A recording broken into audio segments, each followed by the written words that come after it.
Hello, everyone, and welcome back to Where is the Music podcast. Today, it's going to be the last episode before the summer break. And before I start, I just wanted to extend my gratitude to those of you who have contacted me, giving me some direct feedback on the quality of the podcast. So I appreciate that. And also, I thought, since it's going to be the last of for the season before summer break, a few weeks, I thought about doing something slightly different. Instead of a piece of music or an artist, a composer, I thought about talking about a book, something that I've read quite some time ago that has somehow dropped perhaps some pearls of wisdom that kept resonating in me through the years. This is Everything is Connected by Daniel Barenboim, subtitle The Power of Music. And I thought about taking some quotes out of it and offer some reflections. Barenboim is if you're not familiar, but I doubt, because it's such a famous figure in the classical music field. Barenboim is one of the most accomplished musicians, piano performer, orchestra conductor. He has been the head of the most important world orchestras, and he has it is hard to see someone more accomplished than him in the field of classical music, performing and recording. He's also very active as a writer. He has published a few books, and I always found this figure fascinating because of his capability of speaking meaningfully, deeply about music, which is a task that I should know by now is quite challenging. At the same time, I never really was able to connect to his style of interpretation. Especially as a pianist, I have extreme respect for him, but I could never align too much with his kind of playing. However, is such a remarkable figure, insightful and smart, intelligent beyond normality, I would say. So all the quotes that I'm going to offer and discuss today are pretty much surrounding the big questions regarding music. What is music? Why it matters? Is this a natural phenomenon, something like emerges naturally from the world, or an artificial one, something that belongs to human, something that is made for only human appreciation? Might be an illusory phenomenon, like a magic trick, or like the rainbow is. Perhaps we will be able to come back to this one a bit later, because I think it's fascinating. What is eventually the relationship between the human creation of music and the world, nature, the reality? How exactly does that relationship works?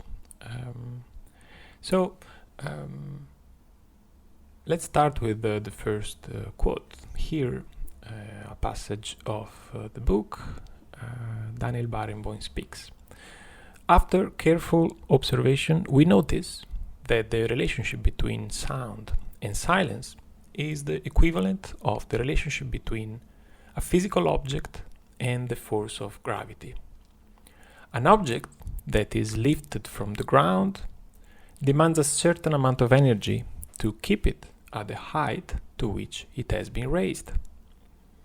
Unless one provides additional energy, the object will fall to the ground, obeying to the laws of gravity.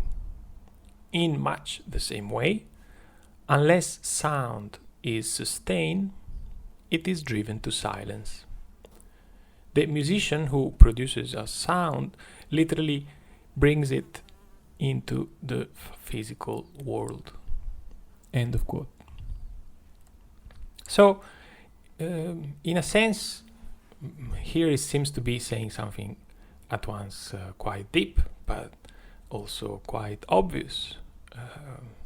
Sound is alternative to silence, and when there is no silence, that means that there is sound.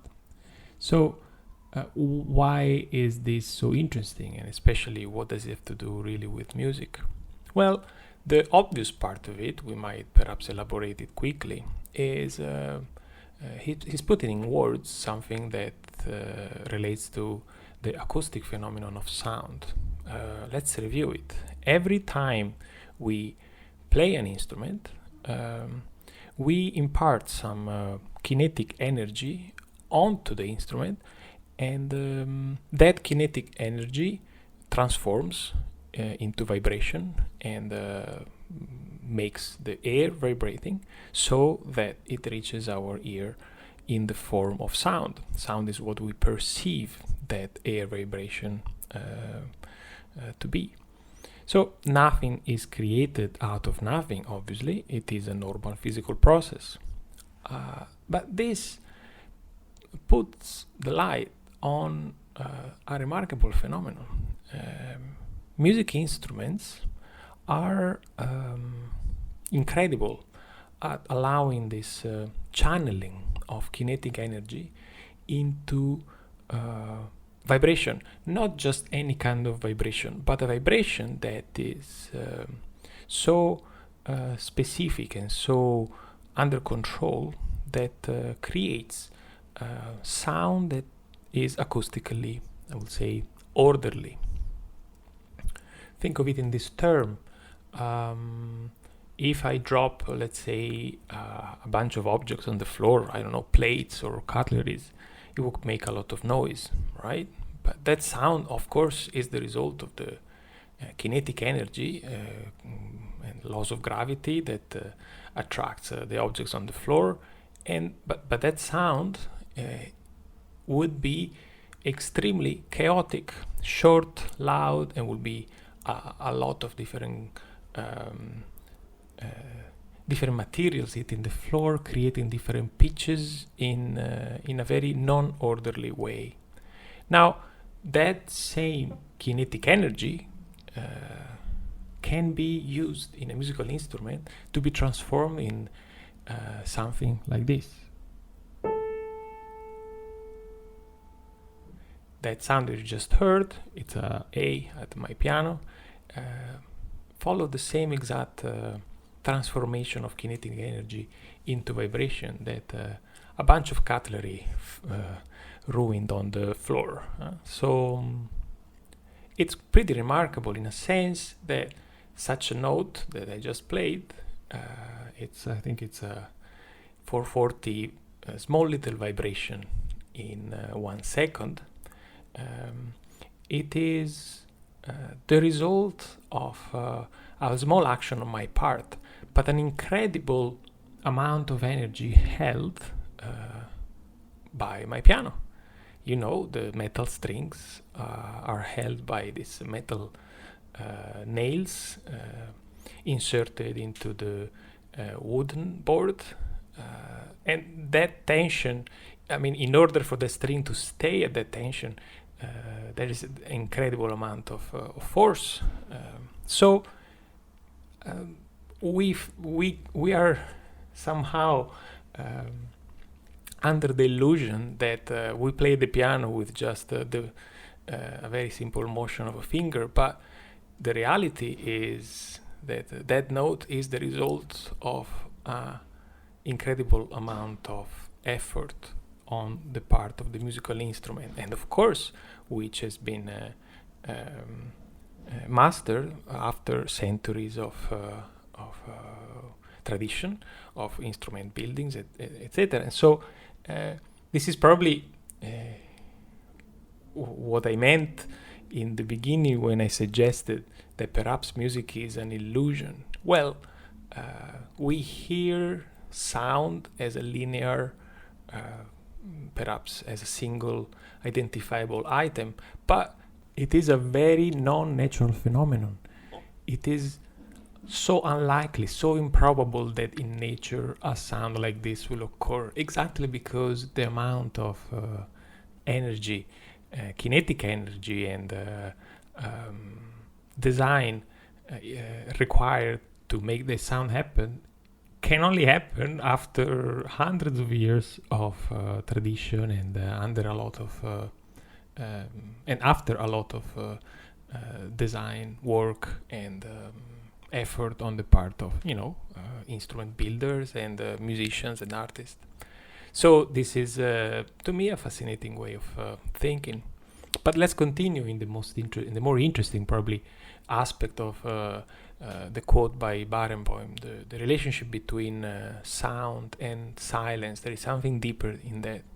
So perhaps we can draw a short analogy, a quick analogy with how stories are told and how stories acquire meaning. And if you think about it, a story that has a moral must end. So the conclusion of a story is a necessary part of the meaning of the story. Without a conclusion, we would be in suspense to realize what the moral is, what the meaning is. If you think of theater, an actor is dead and reborn every time he's interpreting the story for us on the stage. Is dead and reborn every time. So does sound.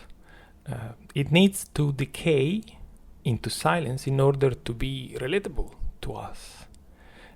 Here in this quote, Barenboim is suggesting that the creation and the sustain of sound can only come out of human energy and human will or intention. There is no music without humans making it. That is not to say that there are maybe natural acoustic phenomena that are similar to music, that sound like music, but music per se cannot exist without humans, without human will, human intelligence, human intention, and human energy. Music is not really a natural phenomenon like sound is, but it looks like more like a theater play that is now alive on stage and now is dead. Tomorrow night will be alive again. In a way, sound becomes meaningful when a musician brings it forth to express an intention, and he does so bringing it out of the silence, against the silence, and bringing it back into silence. The conclusion of sound brings a moral to it, brings a meaning to it. This is probably what Barenboim is referring to.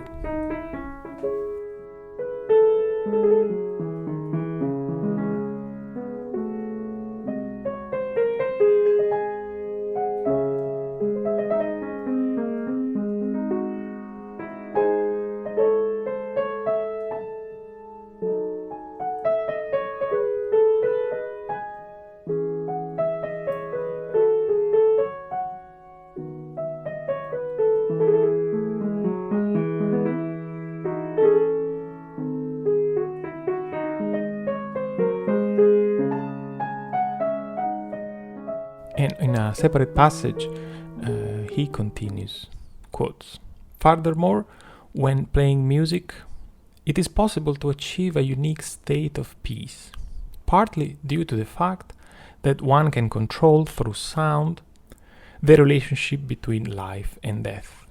A power that obviously is not bestowed upon human beings in life. Since every note produced by a human being has a human quality, there is a feeling of death with the end of each one. And through that experience, there is a transcendence of all the emotion that these notes can have in their short lives. In a way, one is in direct contact with timelessness. End of quote. This is quite deep, and once again hints at the relationship between sound and silence, which acquires a transcendental dimension in our human perspective, life and death. So continuing with that analogy with a theater play, like a group of actors are representing a story that might have happened a long time ago, or perhaps that has never really happened, time becomes virtual. We are experiencing a story that develops through a time that is actually, the time is pretty much the same time in which we are experiencing it, but we believe it's a separate time. The story develops in a time that is virtual, it's illusionary. So together with the audience, the actors are creating a separate time dimension in which the events of the play take place. Time starts, develops, and ends under the command of the actors, in agreement with the audience who is willing to participate in the illusion. How interesting. So if we fully believe in the power of music, in the power of art, that means that we completely let music persuade us that we live in a separate dimension. That dimension is very often bound to a development of time slightly different from real, maybe timelessness, time that doesn't flow, that doesn't move forward, time that doesn't really move, or time that moves faster, right? So I'm sure you have experienced, when you are particularly attentive to the experience of listening music, that you don't really notice time going, and you don't really realize how much time has passed. Timelessness, that's what Barenboim is referring to.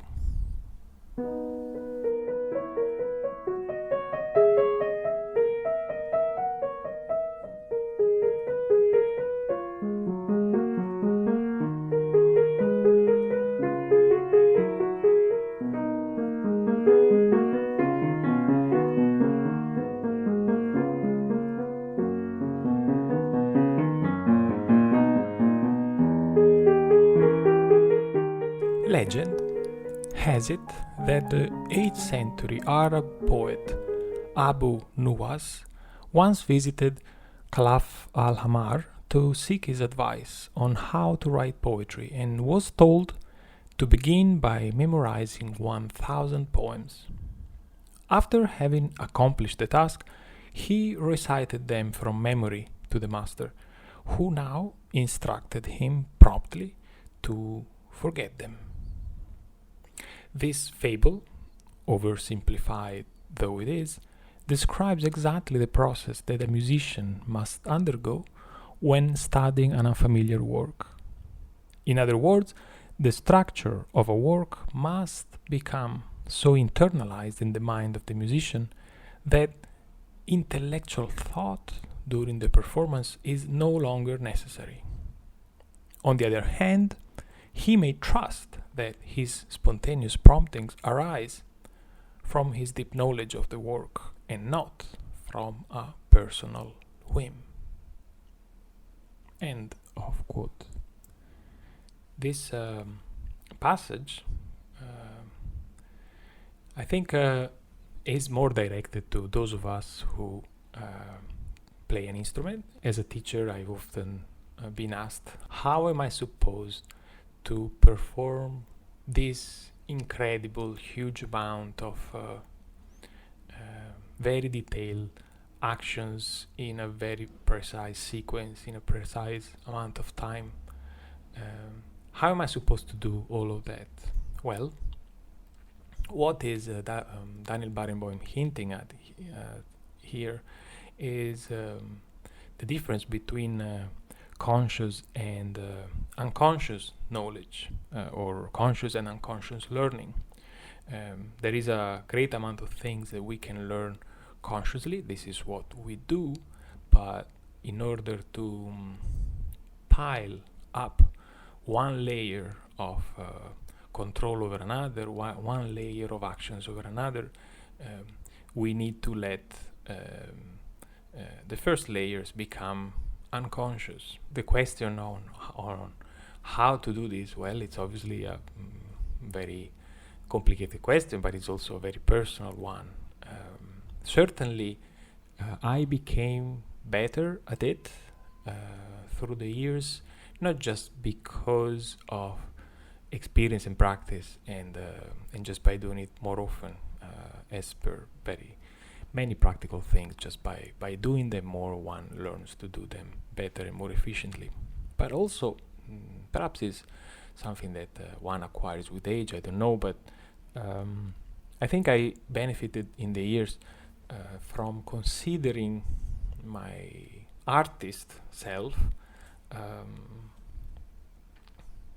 more like a vehicle, a filter of music, than like an owner or a creator, someone whose agency and value is reflected in the music I make.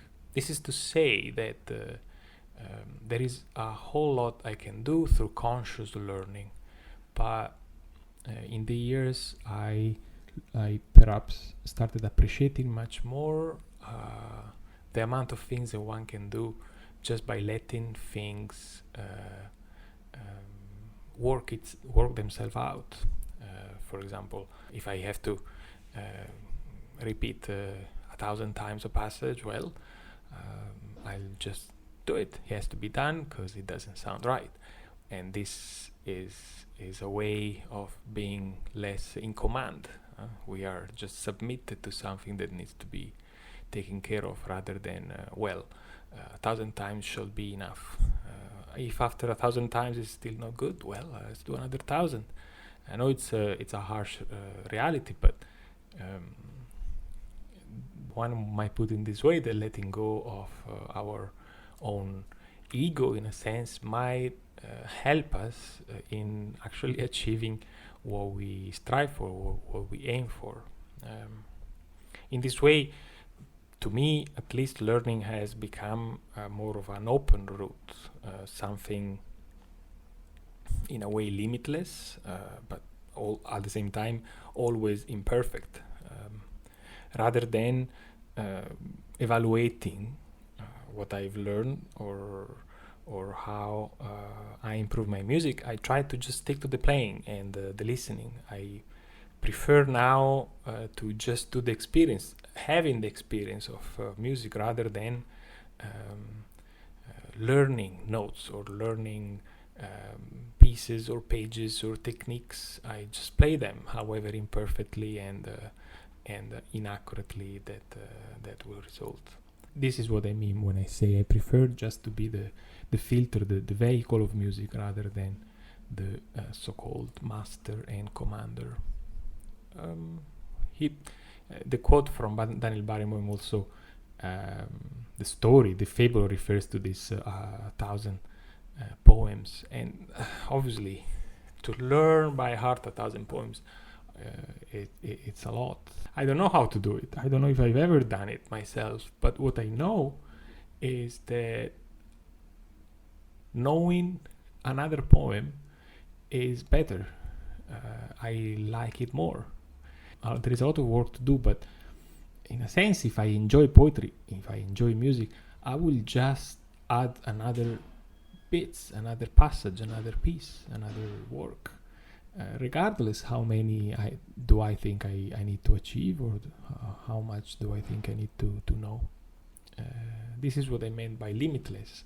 Less self-evaluation and just more experience.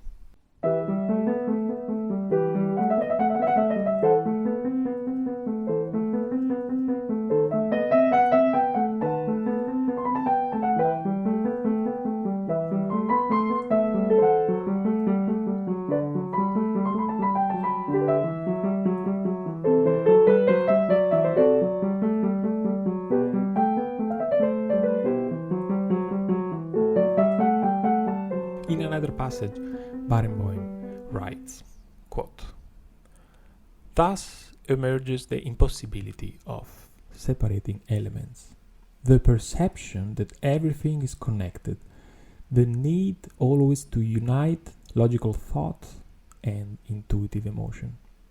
How often all of us think that we should consider something objectively. We know all too well, but we forget that emotion will not allow us to do so. How often do we succumb to the temptation of abandoning all logic for the sake of an emotional need, an emotional whim, for the seduction of emotion? In music, this is impossible, since music cannot be made exclusively with reason or with emotion. What is more, if those elements may be separated, they are no longer music, but a collection of sound. If the listener, upon hearing something, can affirm that it has an impressive logic, but emotionally it wasn't convincing, or in contrast, how appealing I found it, what an exciting emotive force it has, though it wasn't very logical. For me, that is no longer music." End of quote. When I read this, I was reminded my early years of teaching, which for a musician tend to be quite interesting, because I started teaching, I think at age 20, and I recall the confidence that I had when I started. I was totally in the middle of my learning. I thought I knew so much, and I thought, well, teaching all of this will be easy since I know it so well. And then I realized I had no real sense of what I was doing, what I was meant to communicate.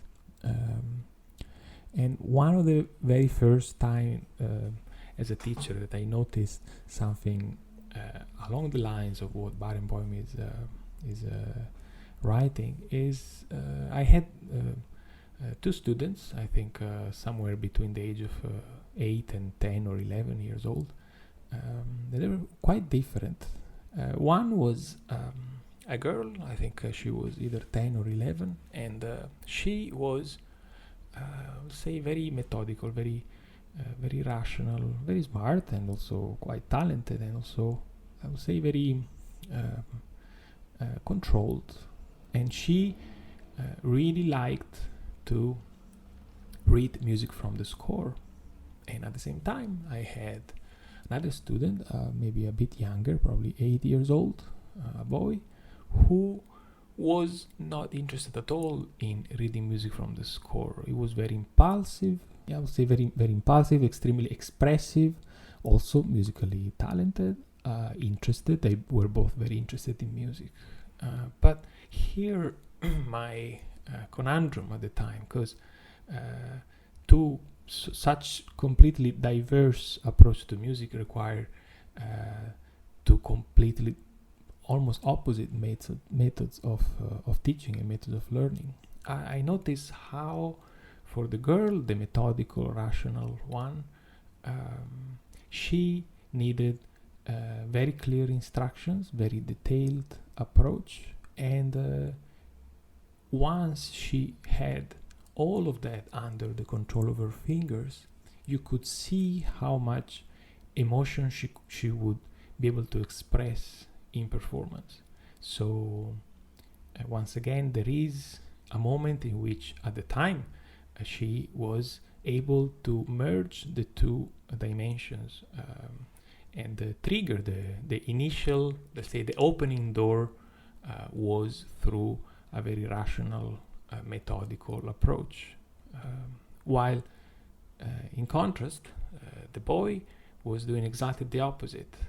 He would let all his emotion throw at the piano. His playing was very messy, inaccurate, but at the same time, very slowly through the directions that he was slowly able to incorporate, he was becoming more and more appreciative of the quality of music that he was able to make, and eventually he started appreciating more the discipline aspect to it, the methodic aspect, the rational, the intellectual side of it.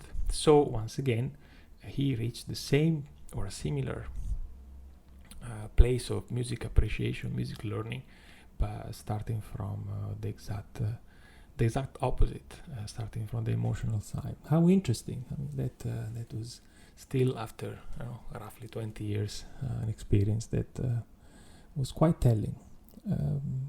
In a sense, if we continue commenting on the quote by Daniel Barenboim, art inspires us to break away from the idea that possesses. Art teaches us to be open and receptive, to connect the brain with the heart. We all need to be guided, nudged a bit, pushed a bit in directions we wouldn't intuitively go. In this sense, I keep seeing art as an opportunity. We all tend to somehow crystallize our ideas, to prefer familiar pathways, and it takes practice, it takes patience and a bit of courage to walk in different new directions. And to be fair, as an artist myself, I still find it extremely difficult. It's not that since I haven't done it for almost all my life, it's any easier. New directions, unknown direction, are still hard to take. So, as a teacher, I often see talent in one direction, and my commitment is to offer alternative directions, things that I might have experienced myself, but they can just be a new path for the student. The goal is to always, to me, inspire the students to work towards connecting all the parts, to turn the playing into a holistic experience. And of course, sometimes it goes into the philosophical, the psychological, sometimes into just the trick work. Very often with children, I feel like I'm tricking them to do things that might not be intuitively drawn to do themselves. But on the long term, in the end, my main goal as a musician, my main goal as probably an artist, but certainly as a teacher, is this one, to make sure that one is aware that there are these different parts to be integrated, and music is an opportunity to do so.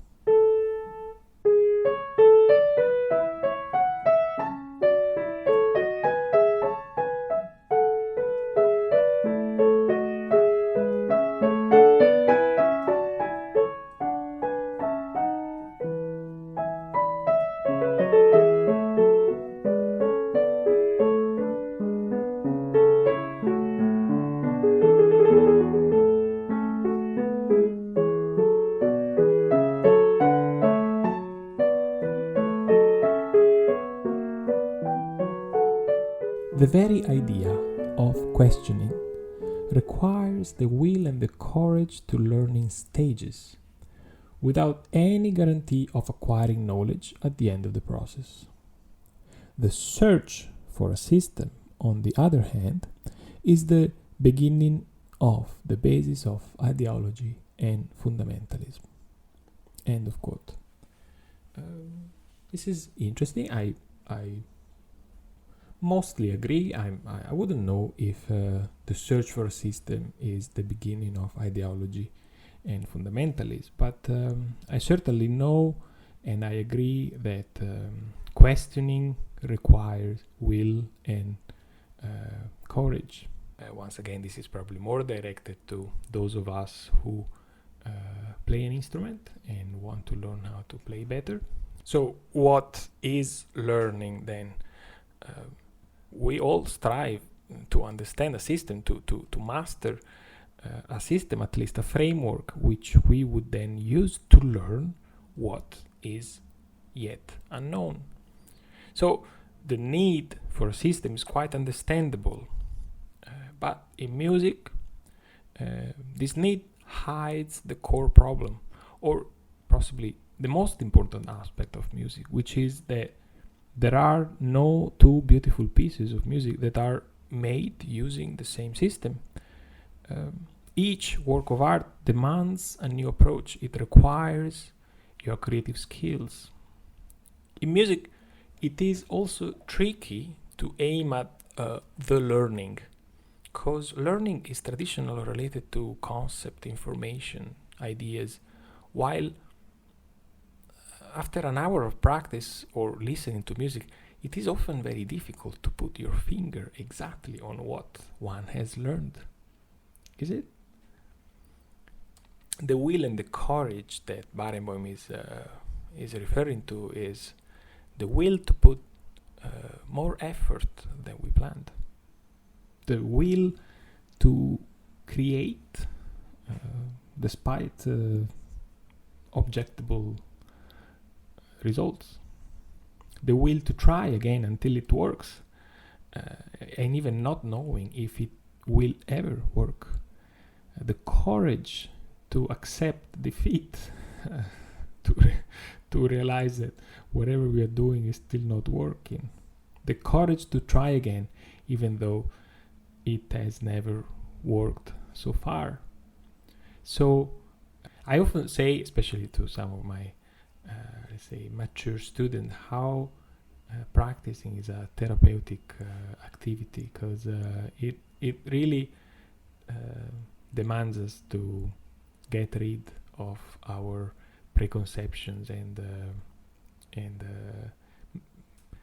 eventually one is either turning more humble or quits music. This is probably the best thing I've learned from practicing piano.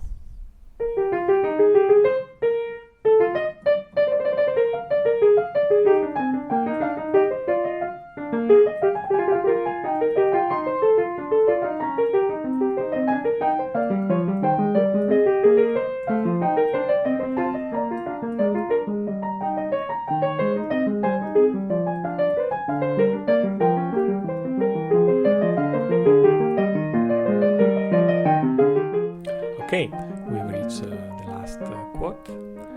Barenboim says, "What is ultimately perhaps the most difficult lesson for the human being? Learning to live with discipline yet with passion, with freedom yet with order, is evident in any single phrase of music." End of quote. So it's a beautiful way to put it. The most difficult lesson for the king, which is to learn how to live with discipline yet with passion, with freedom yet with order. I have taken this a little bit apart in one of my article in the blog. It's called The Game of Playing. We cannot really learn how to express our emotion without discipline, and we cannot just be disciplined, because we wouldn't be able to express our emotion if we just follow order and rigor. So the interaction that occurs between our strive for freedom and yet our necessity for order is what probably music is hinting us and suggesting us that there is good in there. So if you are curious, you can head over to my website and take a look at what I write about the game of playing.